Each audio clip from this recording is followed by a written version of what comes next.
Family card নিয়ে কোনো দুর্নীতির জায়গা নেই, এটি কোনোভাবেই দলীয়কৃত হবে না বলে মন্তব্য করেছেন পরিকল্পনা প্রতিমন্ত্রী জোনায়েদ সাকি। মঙ্গলবার দুপুরে ব্রাহ্মণবাড়িয়ার বাঞ্ছারামপুর উপজেলার জগন্নাথপুর অডিটোরিয়ামে ফ্যামিলি কার্ড বিতরণ কার্যক্রমের উদ্বোধনী অনুষ্ঠানে প্রধান অতিথির বক্তব্যে তিনি এ মন্তব্য করেন। পাইলট কর্মসূচির অংশ হিসেবে প্রাথমিকভাবে বাঞ্ছারামপুর পৌর এলাকার ৮৬টি পরিবারের নারী প্রধানকে এ কার্ড দেয়া হয়েছে।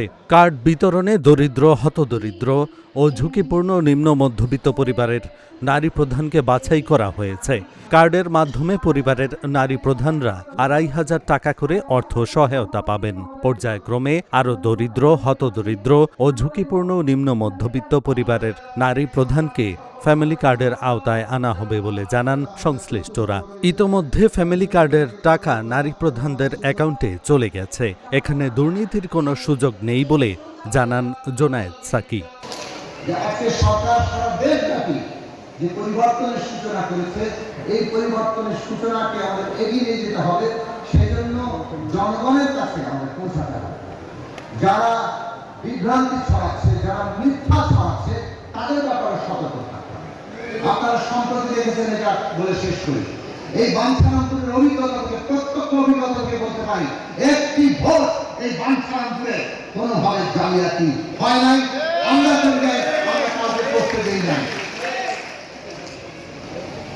এটা অত্যন্ত জোরের সাথে বলতে পারি। এমনকি আমাদের যারা প্রতিদ্বন্দ্বী প্রার্থী ছিলেন তারাও কিন্তু এই অভিযোগ করেন নাই, কারণ এটা একটা বাস্তব সত্য ঘটনা।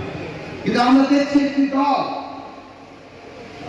একজন উপদেষ্টার কথাকে সম্পূর্ণ বিকৃত করে পুরো নির্বাচনকে তারা নানাভাবে কালিমালিপ্ত করতে চাইছেন।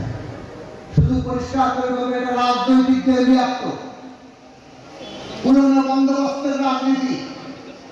কাজেই আগাম দিচ্ছে, আমি আমার কথা বাড়াবো না, এইটুকু বলবো, বাংলাদেশের শহীদের রক্তের ঋণে আমরা আবদ্ধ।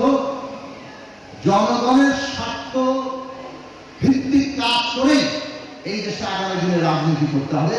সেই রাজনীতি জনগণ সমর্থন করবেন, অপর রাজনীতি বাংলাদেশের মানুষ প্রত্যাখ্যান করেছে।